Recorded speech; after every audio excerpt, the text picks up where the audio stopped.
What's up, boys and girls? Bruno here with Team UTY, and I'm just gonna give you guys a quick report in deck profile on my Nationals experience. I took Yubel, and the deck performed really well. The deck was absolutely insane. I was able to make to day 2. I finished day 1 X2-1. I lost one, Snake Eye, Finsmith, and I lost one Momentum, funny enough. And I drew against a Tempai player, which I'm not exactly sure how that happens, but sometimes games get weirdly grindy, so that's pretty much what happened. Funny enough, Momentum, like, my hand was just so bad game 3 against him.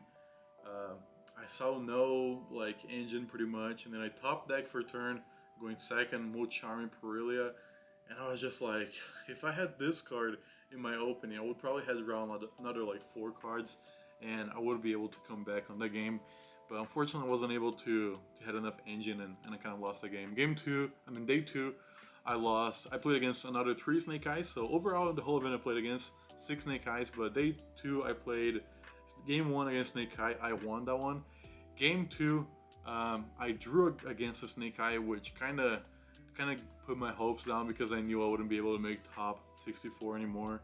And then game 3, I lost because also didn't matter much, but I was like not caring too much, and then I think I did a couple misplays after that. But overall, I had so much fun in the event. Shoutouts to Brian and his family. They own Game Grid Spanish Fork here in Utah, and they were just amazing. They were really a good help to have around the event. Shoutouts to all Utah players that were there with me, and especially Joey Chow that made top 32. I think he finished top 32. And he did really well, so shoutouts to everyone that was at the event that I got to meet, and let's go into this deck profile. Okay, let's take a look at my main deck. I was playing 43 cards, and I almost bumped it to 44 to play the second Tractus, which funny enough, the top 4 Yubel player was playing a second Tractus as well, and I think it's worth it because sometimes because you play now, we have like Necro Equip and a couple of TCG exclusives. It makes sense to bump the card up because it is 1 card combo as well, just a card. So it makes total sense actually. So let's go ahead and take a look here at my profile. I was playing Triple Lotus. This is standard. You're gonna see all this playing this, I believe. But I think this is normal. It's a good starter. You really want to see this. If you see this plus Throne, you can play through Nibiru or Drone Lockbird, which is just really good. Because you can just build an early negate with the Phantom, but yeah. And then I decided to play double Spirited Yubel. And sometimes I cut on siding going second, I will take 1 out, so I only play 1 because this is like good going first because it's engine, builds an early negate. But going second, you rather see like a non-engine, like a hand trap or like more disruption card. This won't do much in your hand besides building an early negate when they pass turn to you, and you really don't want to see this. So yeah, even sometimes I cut this to 1 going first. But yeah, never really bricked on this, which it wasn't bad. I did break on Yubel and Terra Incarnate a lot, so I'm playing another 1 copy of each. And this is standard. I do see people playing double Yubel, and I don't think you need that. Because like I say, you can brick on these cards really easily. So that's my rundown, and then for the last Yubel monsters, I guess, that makes part of the engine, I was playing 2 Gravescormer. I do side 1 out as well, going second, just because this does not help you break boards. It helps you like build a board going first, which is good, but going second does not help you break a board. And you need to play 2 of this going first most of the time, just because next turn you're gonna need an extra extender because you're gonna waste your first one on your first turn, and then the second one is just good. And as well, if you see like 2 of this in your hand, you can just summon 1, normal summon, special the other one, and then just go into your Finsmith combo pretty much, which is just really good as well.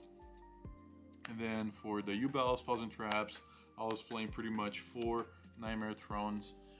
This is the best extender overall. If you do see this and your opponent has no interruptions, you're gonna build an amazing board. So yeah, it's just the best starter and like extender as well. So yeah, and then 1 Nightmare Pain and 1 1-for-1.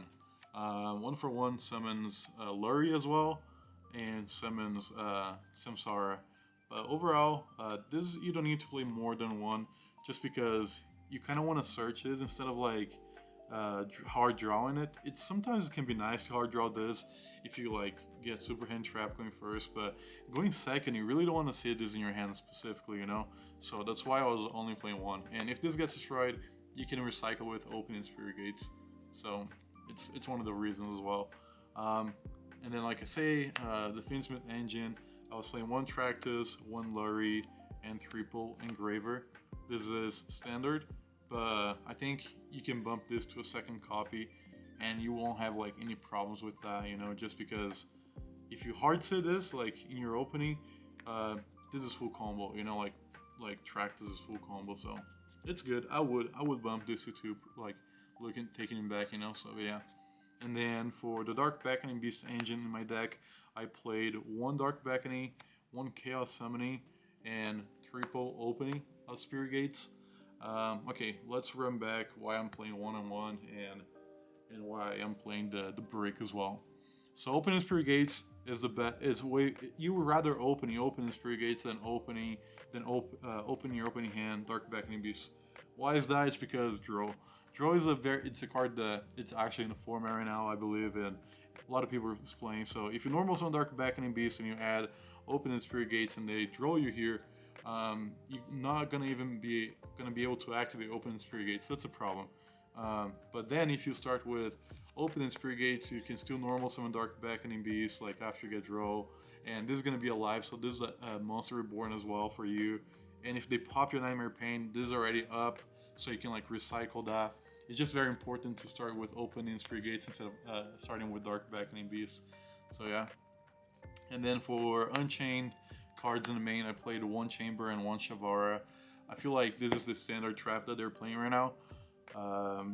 Because most of the time you're going to be Link summoning away your Rage. So to like climbing to like maybe an Appaloosa or something else. So this is like standard right now. So one of each. And then for the non-engine right now of the deck, I did play hand trap lineup, triple Ash Blossom. This is by far like the best hand trap in the format. Even though they're playing Hita, they can summon this. This is still really effective. And I think as well, Drawing Lockbird is one of the best hand traps in the format. You gotta just play this because if they go Engraver to add Tract, and that's like their only card engine they have, you can just draw in Resolution of Tractus, Resolution of Engraver when they add Tract to hand, and then they won't be able to play. So draw is just seems super fair and explosive, you know, like the way it stops your opponent's turn. Just boom, okay, you can't do anything. And then I played two Nibiru. Came up a lot, but you guys gonna see the reason why I'm playing as well, just one Veiler, just because I'm gonna just say right now, I play Crossout Designator, but I'm gonna give you guys a run back once we get to the crossouts. But this is my Monster Hand Trap lineup, and I was also playing triple Imperm. So, yep, that's it for the hand trap. I think that's 12. Yeah, so 12 hand traps in the main, and then a couple more non-engine. Like I was saying, triple Crossout Designator, because especially in the mirror match, or if they're playing Fiendsmith stuff, you can just cross out the Fiendsmith stuff, the Engraver from your deck, and then yeah, they're dead, you know, if you do that. And there's like many times that this saved me during tournament, like when they tried to like draw me or double draw me, which happened quite often. Cross out plus Phantom was just like super helpful. And the last card, of course, we're gonna be playing Call by the Grave, which is just really good overall, you know, against Fiendsmith and Snake Eye. You can just call by their monsters and it feels really good. So yeah. Let's go into the extra deck. And like I say, main deck, 43 cards. Let me know if you guys have any questions in the comments. So for the extra deck, I was playing 2 Phantom of Yubel. There's no reason to play 3, and you should not be playing just 1. 2 is the right number for me, and I believe for everyone as well. So yeah, 2, really good card. Actually, this card is freaking broken in my opinion, but anyways. Moon of the Closed Sky, Closed Heaven. This card is just to start your Finsmith engine, which I play 1 Requiem, 1 Sequence, 1 Lacrima, and I consider this part of the Fiendsmith engine. I played one Aerial Eater and one Necroquip. It was 3 in the morning. Like it was Friday, 3 in the morning, so just before subscription day, and I was like submitting my deck list, and I added this to my deck. I cut what's the name of the freaking card? I cut the Almirage for Necroquip, and it was 100% worth it. Every game, if I was going, every match I was playing this. There was not a single match that I played that I did not use Necroquip. So that's just how important that card was. So you gotta play Necroquip. It just helps like track to be a 1-card combo, or if you see open hard C Lurry in your hand, becomes a 1-card combo as well. So gotta play, you know. So here we go. And then for Unchained stuff, played 1 Yama and 1 Rage, and a couple targets for Rage, SP and Mudcracker.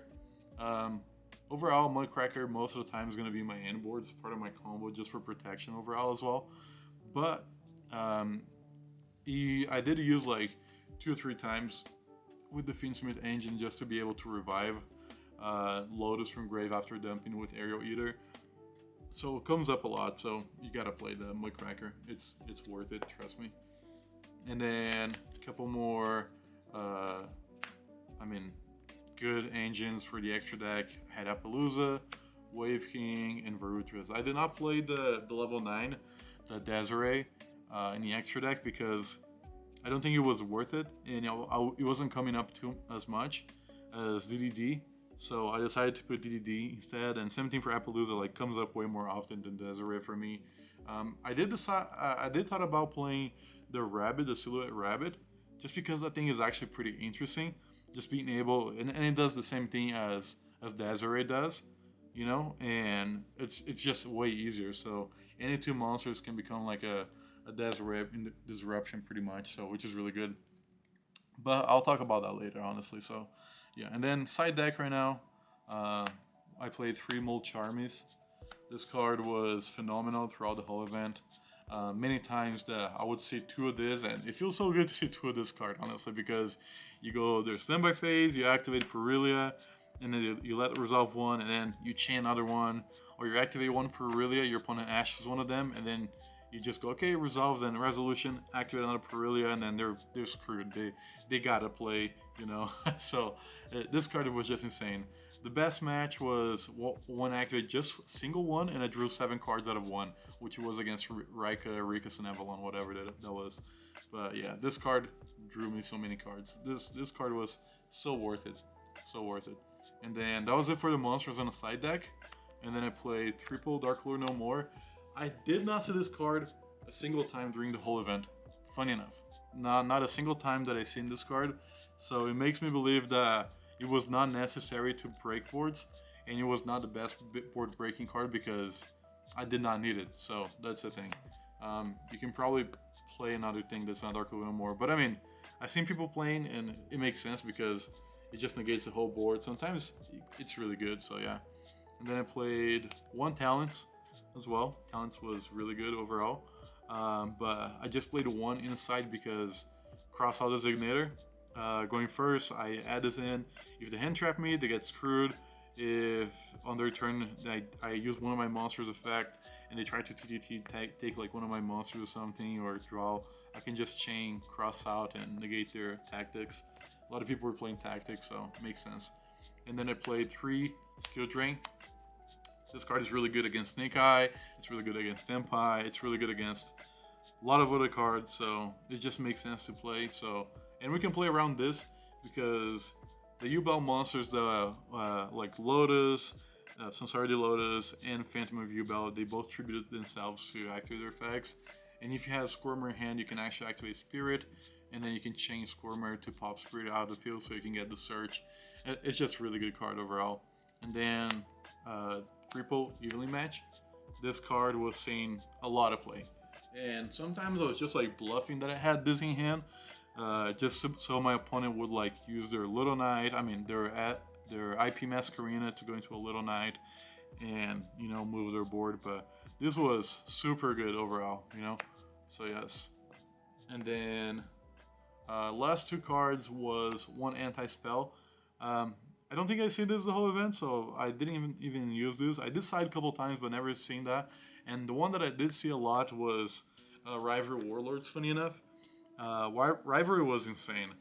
There was one game that my opponent double Perillia me, and I had Rivalry and Nibiru in hand.